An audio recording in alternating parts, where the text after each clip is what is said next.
Isang mapagpalang araw at isang mga Diyos sa ating mga kababayan, lalong-lalo na doon sa lumuluka ang kanilang karawan. Narito naman ang mga informasyon, mga katulong sa publiko, sa mga serbisyo ng mga gobyerno para sa mga Pilipino, mga karanasan, kwento ng tagumpay at marami pang iba at kapupulutan ng aral at maging inspirasyon at maging sending daan sa mundo.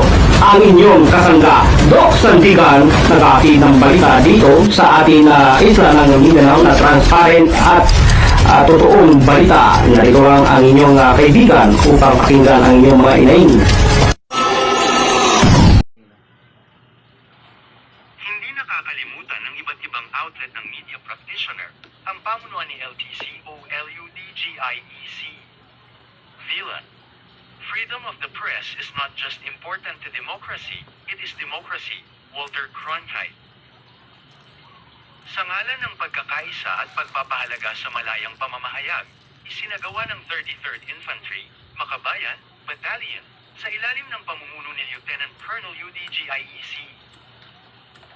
VLAN, ang isang makabuluhang media forum noong ika-27 ng Abril taong 2025 sa kanilang punong himpilan sa Barangay Zapacan, Raja Huayan, Maguindanao del Sur.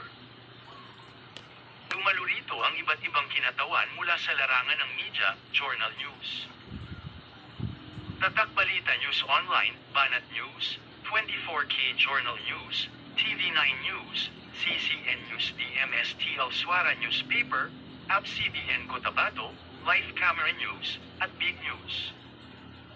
Sila ang nagsisilbing haligi ng pagbabalita, katuwang sa pagpapalaganap ng tama at tapat na impormasyon tungo sa kapayapaan at kaunlaran.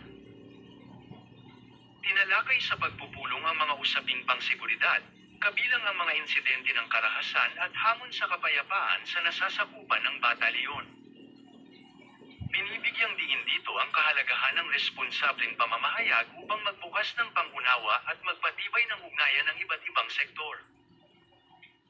Sa kanyang mensahe, ipinaabot ni LTC VLAN ang diwa ng pagkakaisa at pagtutulungan sa pagitan ng militar, media, at mamamayan. Binigyang diin niya na lalo itong mahalaga ngayong papalapit ang National and Local Elections 2025.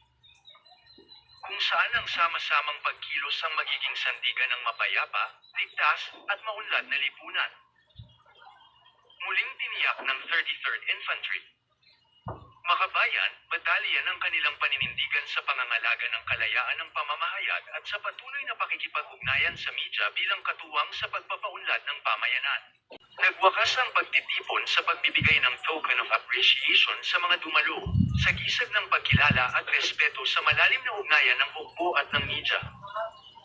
Sa iisang tinig, ipinahayag ng mga kalahok ang kanilang kahandaang patuloy na makipagtulungan sa batalyon para sa mga information campaign at outreach programs na magsusulong ng kapayapaan at pag-unlad.